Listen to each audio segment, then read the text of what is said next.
at him, you can throw it, do whatever. So that's the most common things we see out of stretch. So you get a lot of body movement, you see the elbows move, things of that nature.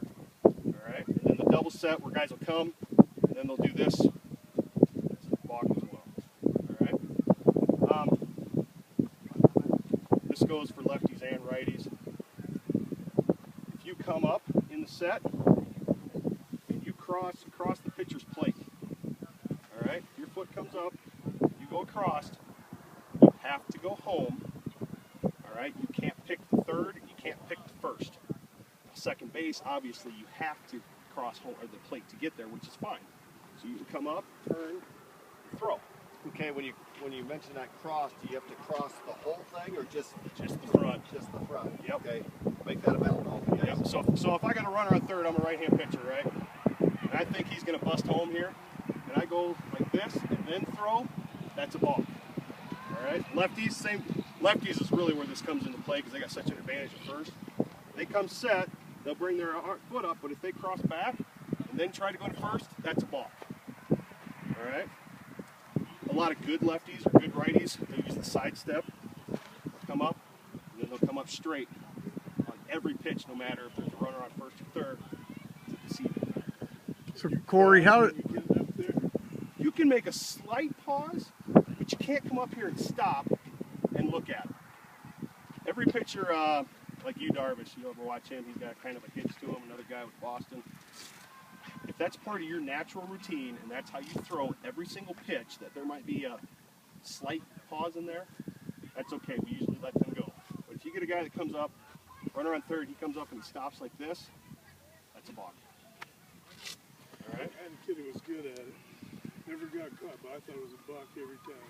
And you know, it might have been, it's all judgment on the umpire if he's trying to deceive that runner or how much of a stop there is. He was deceiving him, you know what he was. Picked him off a lot too. And you know, it depends. I've seen guys like this, and then I've seen him go. He was smooth. Yep. what's the tip, Corey? What's the tip off then for the base ump? I mean, I assume, I know he's the one usually watching the pitcher's plate. Yep. You know, how's he catching something like that from his position? The pause? Well, the break in the plane of the pitching plate. He's standing about right there, and he's watching that foot to see how far it comes back. As a base umpire, what I do, because it's a two-man crew and it's really hard, the best angles are from first and third, obviously. That's why major leagues and college all have three guys. But as a base umpire, what I look for is when you come up, if I look like you're even this part of your body or past your leg like this, you're pretty much past the pitcher's plate. Because you think about it, you got a foot and a foot, you're pretty dang close.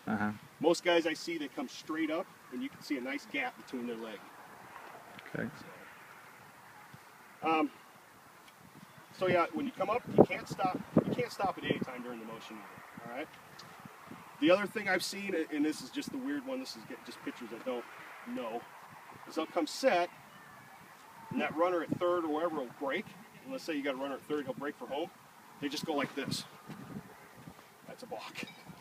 All right. You have to go through your normal pitching motion. All right. Or some of them, what they'll do is they'll just step off with the back foot and throw it. All right. You can't do that. You have to finish your normal pitching motion, meaning you have to come up and you got to come through. All right. You can't just step straight off and throw. Step off. Or step off the back and throw it home. Yep. Remember, golden rule: step off the back. You're always clean. All right. Even if I had this happen in a game where there was a town, they had a pretty big mound built up. Kid stepped off the back. Cleats didn't grab, and he slid down the back of the mound. That's how high this mound was. It's a mountain. And everybody's calling a balk, and I said, "How can you call him a balk? He stepped off the back. I can't help it. He can't stay standing up." Yeah. So that's not a balk. As long as you come off the backside, you're all right. All right. So any questions on anything I've covered so far?